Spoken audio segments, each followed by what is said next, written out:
माजी खासदार नवनीत राणांना जीवे मारण्याची धमकी देणारा आरोपी ईसा याला छत्तीसगडमधून अटक करण्यात आलेली आहे। ईसानं व्हिडिओद्वारे शिवीगाळ करून नवनीत राणांना जीवे मारण्याची धमकी दिली होती। नवनीत राणांच्या हत्येचा कट रचणाऱ्यांमध्ये 2 ते 10 जणांचा समावेश असल्याचा गंभीर आरोप आमदार रवी राणा यांनी केलेला आहे।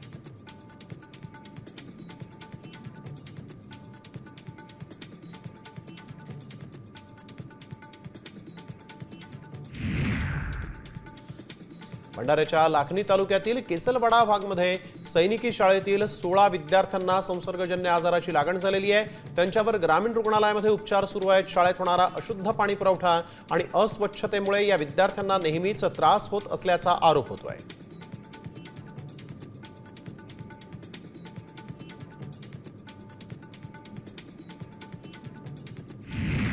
बुलढाण्याच्या देऊळगाव राजा तालुक्यामध्ये तुफान पाऊस झालेला आहे। असोला जहांगीर गावातील ग्रामस्थांच्या घरात यामुळे पाणी शिरलंय।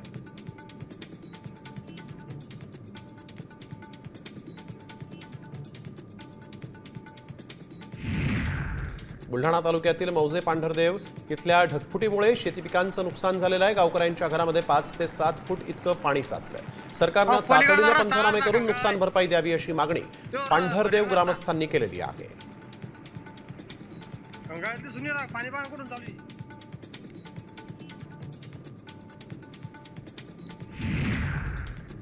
यवतमाळ जिल्ह्यातील 5 महसुली मंडळांमध्ये अतिवृष्टी झालेली आहे। 20 दिवसांनंतर बरसलेल्या पावसाने कापूस, सोयाबीन, तूर आणि इतर पिकांना उभारी मिळाली आहे। यामुळे शेतीच्या कामांना वेग येणार आहे।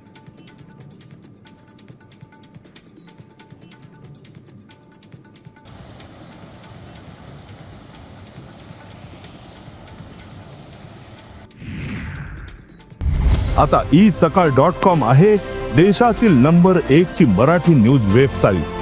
प्रत्येक अपडेटसाठी isakal.com ला नक्की भेट द्या।